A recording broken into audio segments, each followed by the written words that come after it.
មានឡានគ្មានលុយតែខ្ញុំមានម៉ូតូជិះចាក់តាមផ្លូវហើយក៏សេយោ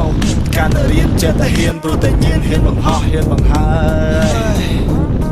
គ្មានឡានគ្មានលុយគ្មានសហុយធ្វើដំណើរពីអ្នកឪពុកម៉ាក់យកម៉ូតូធ្វើជាខ្លាំងកាត់ខ្យល់កាត់ភ្លៀងហើយយើងជ្រៀងបណ្ដាឯគៀនដាក់ម្ដងមិនចាំបន្តដំណើរគ្មានតពលគ្មានកាប៊ីនគ្មានម៉ាស៊ីនត្រជាក់មានមួកមានកញ្ចក់អាជីតែ2នាក់សុំបញ្ជាក់អាជីបដោយកុំបច្រាស់វ៉ាឆ្វេងវ៉ាស្ដាំឯតាមចំណាំឯកុំតែប្រទេសផ្ដាស់ Let's go យើងជិះម៉ូតូឡើងបូកូ YC play បោះសញ្ញោវាយដាច់ឲ្យវាយដាច់ចាប់យើងស្រែក Ho go go ជិះម៉ូតូយោជិះកាត់ឆ្លងខែទៅស្ពីតសាក់កដោជិះកប់ជិះកប់ជិះកប់មើលមួយលឿនមួយលឿនមួយលឿនមើលឆ្វេងមើលស្ដាំតែក៏មើលវាយសញ្ញោវាយដាច់ motherfucker ជិះកប់ជិះកប់ជិះកប់មើលមួយលឿនមួយលឿនមួយលឿនមើលឆ្វេងមើលស្ដាំតែក៏មើលវាយសញ្ញោវាយដាច់ motherfucker ជិះម៉ូតូតាមផ្លូវគោរពច្បាប់ចរាចរណ៍ភ្លើងស្ទុបវាមានលឿងខៀវក្រហមតែគ្មានសព្រមព្រៀបមូហ្គាភ្លើងខៀវលោតហើយតោះពួកយើងបន្តតើលេងខ្ញុំសុំមកសុកអីមកសនុកអីសុខសប្បាយបើកបោកគោរពច្បាប់មិនចង់ជួបគ្រោះឲ្យក្តៅក្រហាយយើងសប្បាយ fly ផឹកស្រាមូកឆាមើលមេឃមើលផ្កាយឲ្យវា gag high ជិះម៉ូតូទៅម៉ូតូលេអង្គុយផឹក Hennessy ចាក់បាស free style ហើយអង្គុយក្បែរនារីយប់នេះអូនចង់ទៅណាម៉ូតូបងវា free បងបដូរប្រេងចេញតើសុំបដូរនឹងឆវីជិះម៉ូតូឲ្យចាក់ក្រលេងបត់ទៅស្ដាំឲ្យបត់ទៅឆ្វេងកុំច្រឡំថាខ្ញុំអ្នកលេងកាលពីមុនខ្ញុំគឺជាហ្គេងតែឥឡូវខ្ញុំគឺជាក្មេងល្អ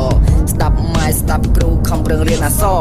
កខកខឲ្យជិះម៉ូតូឲ្យយើងកុំឈប់ក្តីស្រមៃយើងនៅទីមុខដាក់ទិសដៅយើងត្រូវសម្រុកបុកលេខហើយយើងទៅឲ្យចំកុំសឹងងំឯងកុំនៅស្ងៀមជិះម៉ូតូឲ្យធ្វើចម្រៀងក្តីស្រមៃផ្ញើលើសំនៀងជិះកប់ជិះកប់ជិះកប់មើលមួយលឿនមួយលឿនមួយលឿនមើលឆ្វេងមើលស្ដាំតែក៏មើលវាយសញ្ញោវាយដាច់ motherfucker ជិះកប់ជិះកប់ជិះកប់មើលមួយលឿនមួយលឿនមួយលឿនមើលឆ្វេងមើលស្ដាំតែក៏មើលវាយសញ្ញោវាយដាច់ motherfucker ឪពុកម៉ាក់ឯងចង់ទៅណាឪពុកម៉ាក់ឯងចង់ទៅនៅជួបអញនៅពេលនេះឪពុកម៉ាក់ឯងកុំភ័យដើរលេងមកយប់នេះឲ្យឯលយដូចសេដ្ឋីខ្ជូ KE ភិកឬក៏ចង់ទៅអោបស្រីមកបបលលេជិះម៉ូតូទៅម៉ូតូលេ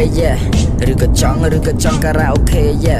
ជិះតាមមកយប់នេះទុកឲ្យអញជាអ្នកភេដើរលេងមកយប់នេះថាមិនឲ្យខ្មាស់គេមានម៉ូតូទៅណាក៏បានមិនពិបាកស្ទះផ្លូវដូចឡានតែកុំចង់ធ្វើអ្នកក្លាហានតិចប្រលឹងវាហោះចាប់ប្រានក្លាហានតើវាបានអីមកវិញកើតមួយជាតិធៀបមួយចានមិនអាចទិញដោយទំនិញ